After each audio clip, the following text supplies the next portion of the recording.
What's going on, guys? Seancutshair back with another video, and in this video I'm going to show you guys how to zero gap any of the Babyliss skeleton clippers. Let's get right into the video.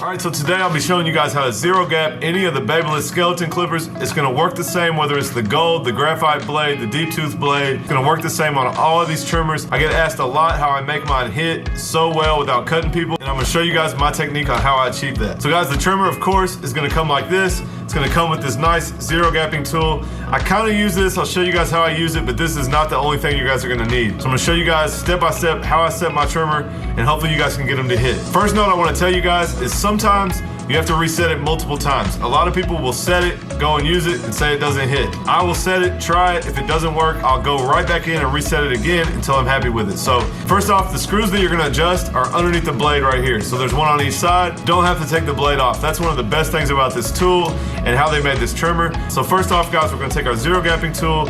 We're gonna pop our screwdriver out of it, and then we'll go ahead and throw the zero gapping tool on the bottom. What this is gonna do is allow us to push the blade up after we loosen it. So we'll go ahead, go in with our screwdriver, and we'll loosen both of those screws. Once you get them loose, you guys should be able to move the blade up and down. You can push it past zero gap to where it would cut somebody. Obviously, we're not gonna leave it there. Then you guys will push it all the way down as far away from zero gap as you can get it. Then what we're gonna do is turn the clipper over, find a hard surface like a metal surface or a mirror.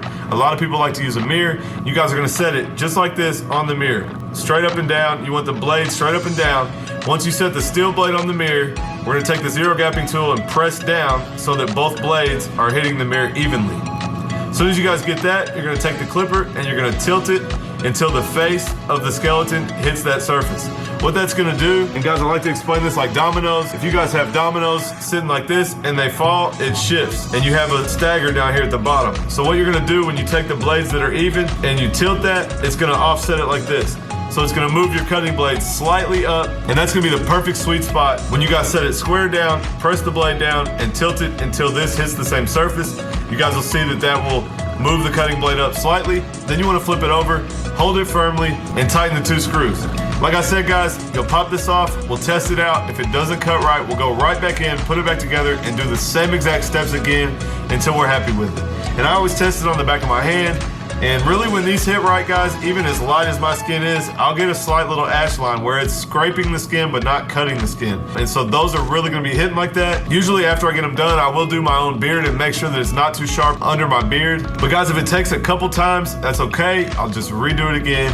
So you guys follow along this video. If you need to rewind it, and try as many times as it takes for you guys to get this gapped right. But if you get them set right, these are hitters. Everybody always asks me if the gold blade's better, if the deep tooth blade's better. I've had no problems out of any of the blades. I can get them all to hit. Right now you guys see I'm using the graphite. But you guys do the same step over and over until you get it hitting how you want. So I hope this video helped you guys. Give it a thumbs up if you liked it. Subscribe if you want more content like this. Leave me a comment and let me know if this helps you guys. And I'll catch you guys next time.